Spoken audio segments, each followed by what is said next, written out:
মুহাম্মদুর রাসূলুল্লাহ সাল্লাল্লাহু আলাইহি ওয়াসাল্লামের দুনিয়াতে আগমনের আগে শয়তান আকাশের মধ্যে উঁকি ঝুঁকি দিতে পারতো, এই শক্তিটা তার ছিল।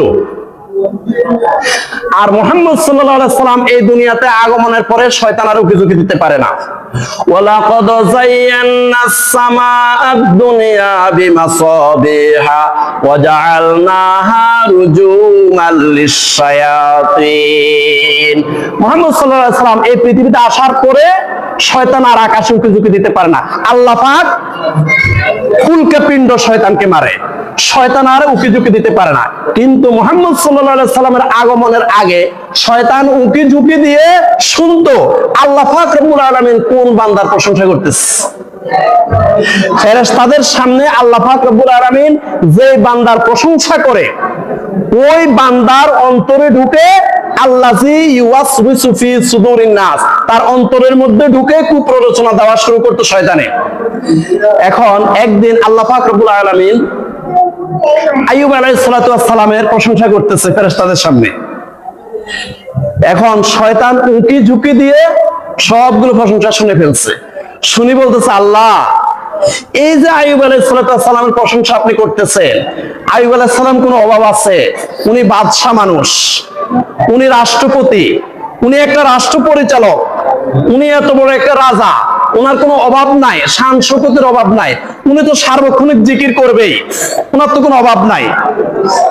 আল্লাহ পাক রব্বুল আলামিন বললেন, হে শয়তান জেনে রাখো আমার যেই বান্দা ইবাদত করবে, সুখে থাকলেও ইবাদত করবে, দুঃখে থাকলেও ইবাদত করবে, সুবহানাল্লাহ।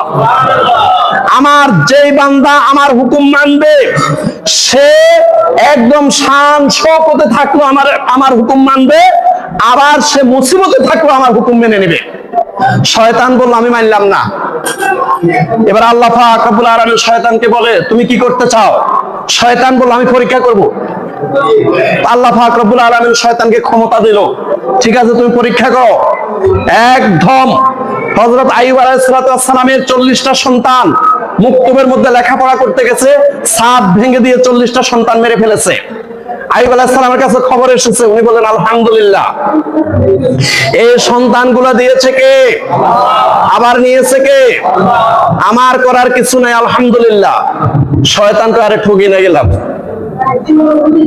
আল্লাহর উপরে তো আইয়ুব আলাইহিস সালাম রাগ করে নাই, আমি তো মনে করছি আল্লাহর উপর রাগ করবে, করে নাই তো। এবার গরু, ছাগল, হাঁস, মুরগি, উট, দুম্বা যেখানে বেঁধেছে সেখানে গিয়ে আগুন লাগিয়ে দিয়ে সব মেরে ফেলছে। হযরত আইয়ুব আলাইহিস সালামের খবর আসছে যে আপনার সবগুলো পশু পাখি মারা গেছে। উনি বললেন আলহামদুলিল্লাহ। এই পশু পাখিগুলো দিয়েছে কে? আবার নিয়েছে কে? আমার এখানে দুঃখ করার কিছুই নেই।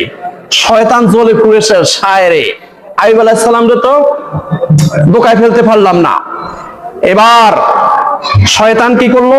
সমস্ত ফসলের খেতে চলে গেল, ধান গম সহ যত ফসল আছে সবগুলো ফসল জ্বালিয়ে দিল। আইয়ুব আলাইহিস সালামের কাছে খবর এসেছে আপনার সব ফসল জ্বলে পুড়ে শেষ। আইয়ুব আলাইহিস সালাম বলেন আলহামদুলিল্লাহ, লা ইলাহা ইল্লাল্লাহ, লা ইলাহা ইল্লাল্লাহ, লা ইলাহা ইল্লাল্লাহ। আইয়ুব আলাইহিস সালাম আল্লাহ জিকির করতেছে। এখন শয়তানে চিন্তা করলো আল্লাহর জিকির তো বন্ধ করে না। এবার শয়তান সমস্ত দেহের মধ্যে প্লেগ রোগ সৃষ্টি করে দিল, বসন্ত রোগ সৃষ্টি করে দিল, সমস্ত শরীর পচে গেল। পচা দুর্গন্ধে সেখানে কীড়া পোকা যখন সৃষ্টি হয়ে গেল, ওনার 4টা স্ত্রীর মধ্যে 3টা স্ত্রী পালিয়ে চলে গেল, আর একজন স্ত্রী রয়ে গেল। নাম কি? মাশাআল্লাহ, আপনারা তো লেখাপড়া করেন, নাম হলো রহিমা। রহিমা ছাড়া সব চলে গেল। এখন ওই রাষ্ট্রের এমপি মন্ত্রীরা বলে যে বাদশা পচে গেছে এই বাদশাকে রাখার কোনো আমাদের খেয়াল নাই, এ রহিমা তুমি তোমার স্বামীকে নিয়ে চলে যাও। রহিমা কি করলো? আইয়ুব আলাইহিস সালামকে কাঁধে নিয়ে বনে চলে গেল। গ্রামের মধ্যে সে জিয়ের কাজ করে যা পায় তা নিয়ে আইয়ুব আলাইহিস সালামকে খাওয়ায়। এখন আইয়ুব আলাইহিস সালাম ওই বনের মধ্যে আল্লাহর জিকির করতেছে। এবার শয়তান বলল আমি তো সব দিক থেকে ঠকে গেলাম, কোন পরীক্ষায় তো আমি উত্তীর্ণ হইলাম না, সবগুলো পরীক্ষা আইয়ুব আলাইহিস সালাম জিতে গেল। এবার দরবেশের বেশ ধারণ করে, এই জন্য মাঝে মাঝে, সব সময় না, মাঝে মাঝে পাঞ্জাবি টুপি দাড়ি পাগড়ি দেখলে দরবেশ মনে করিয়েন না।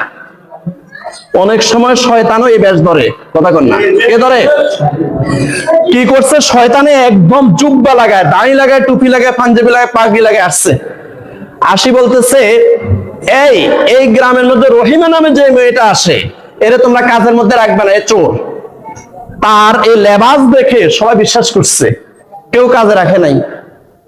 সন্ধ্যাবেলা যখন খালি হাতে ফিরে যাচ্ছে, শয়তান আবার ওই লেবাস নিয়ে রহিমার সামনে আসলো। এই রহিমা, তোমার স্বামীকে আজকে কি খাওয়াবে? তখন রহিমা বললো, আমাকে কেউ কাজে রাখেনি, আমি কি খাওয়াবো?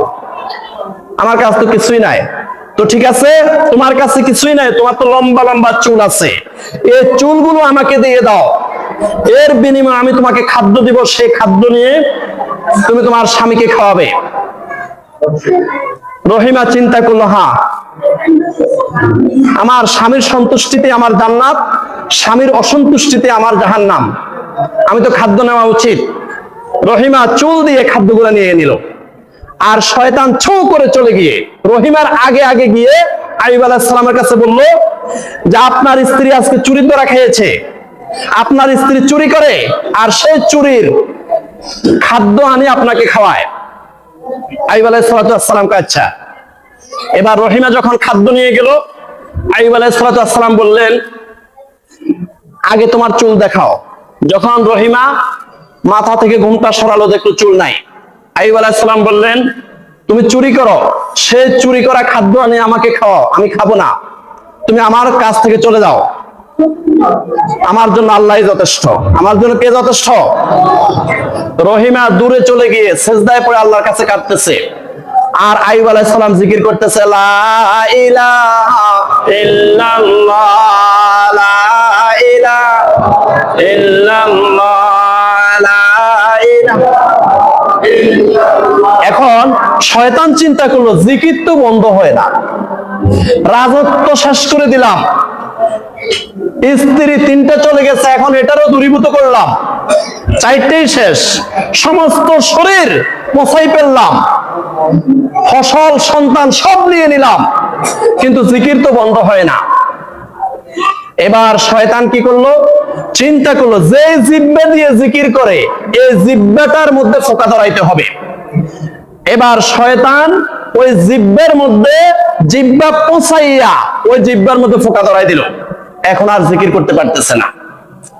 এবার আইয়ুব আলাইহিস সালাম আল্লাহকে ডাক দিলেন, আল্লাহ, এতক্ষণ পর্যন্ত, এতদিন পর্যন্ত আমি রাজত্ব হারাইলাম, সন্তানগুলো হারাইলাম, কিন্তু তোমার জিকির বন্ধ করি নাই। আল্লাহ, আমার সকল সম্পদ হারাইলাম, তোমার জিকির বন্ধ করি নাই। আমার ফসলগুলো পড়ে গেল, তোমার জিকির বন্ধ করি নাই। আমার স্ত্রীরা 3টা পরে একটা সব চলে গেল, তোমার জিকির বন্ধ করি নাই। কিন্তু এখন আমার যে জিহ্বা দিয়ে তোমার জিকির করি, সে জিহ্বাটা তো আক্রান্ত হয়ে গেল। ওয়া আইয়ুবা ইয নাদা রাব্বাহু, সূরা আম্বিয়া আয়াত 83-84। আইয়ুব আলাইহিস সালাম আল্লাহকে ডাক দিলেন। ওয়া আইয়ুবা ইয নাদা রাব্বাহু, আইয়ুব আলাইহিস সালাম আল্লাহকে ডাক দিলেন, ডাক দিয়ে বললেন, আন্নী মাসানিয়াদ দুররু ওয়া আনতা আরহামুর রাহিমিন। আল্লাহ, আন্নী মাসানিয়াদ দুররু ওয়া আনতা আরহামুর রাহিমিন, আমাকে একটু ক্ষতি স্পর্শ করেছে, আমার জিহ্বা আক্রান্ত হয়ে গেছে, একটু ক্ষতি আমার জিহ্বাকে আক্রমণ করেছে। ওয়া আনতা আরহামুর রাহিমিন, তুমি মহা দয়ালু। আল্লাহ, তুমি মহা দয়ালু। কৌশলে হিকমতের সহিত আল্লাহর কাছে ফানা চেয়েছেন, কিন্তু দুনিয়ার কেউ না বুঝলেও যিনি আইয়ুব আলাইহিস সালামের মালিক, তিনি কে? আল্লাহ তো বুঝে ফেলেছেন। আল্লাহ রাব্বুল আলামিন বললেন, ফাস্তাজাবনা লাহু। এবার আল্লাহ পাক রাব্বুল আলামিন বললেন যে, আমি আইয়ুব আলাইহিস সালামের ডাকে সাড়া দিলাম। আইয়ুব আলাইহিস সালাম যখন আমাকে ডাক দিল, ফাকাশাফনা মা বিহি মিন দুররিন, আমি আইয়ুব আলাইহিস সালামকে সুস্থ করে দিলাম, পরিপূর্ণ সুস্থ করে দিলাম। ওয়া আতাইনাহু আহলাহু। আইয়ুব আলাইহিস সালামের যতগুলো সন্তান মারা গিয়েছে সবগুলো সন্তান আমি আল্লাহ আবার ফিরিয়ে দিলাম, সুবহানাল্লাহ। ওয়া মিসলাহুম মাআহুম, যতগুলো পশু পাখি মারা গিয়েছে, যতগুলো ফসল পুড়ে গিয়েছে, এই পশু পাখি ফসলগুলো আমি দ্বিগুণ আকারে ফিরিয়ে দিলাম, সুবহানাল্লাহ। দ্বিগুণ আকারে ফিরিয়ে দিয়েছে। প্রিয় হাজরিন, তাহলে সেই দোয়াটা আমরা মুখস্থ করব, রব্বি আন্নি মাসানিয়া দুররু ওয়া আনতা আরহামুর রাহিমিন। পড়েন, রব্বি আন্নি মাসানিয়া দুররু ওয়া আনতা আরহামুর রাহিমিন। রব্বি আন্নি মাসানিয়া দুররু ওয়া আনতা আরহামুর রাহিমিন। রব্বি আন্নি মাসানিয়া দুররু ওয়া আনতা আরহামুর রাহিমিন। আইয়ুব আলাইহিস সালাম সব হারিয়ে ফেলেছেন, সব হারিয়ে ফেলার পরে শেষ পর্যন্ত জিহ্বাও শেষ। যখন এই দোয়াটা পড়েছেন, আল্লাহ পাক সন্তানগুলোও ফিরিয়ে দিয়েছেন, স্ত্রীদেরকেও ফিরিয়ে দিয়েছেন, আর সম্পদ যা নষ্ট হয়েছে তার দ্বিগুণ ফিরিয়ে দিয়েছেন, সুবহানাল্লাহ।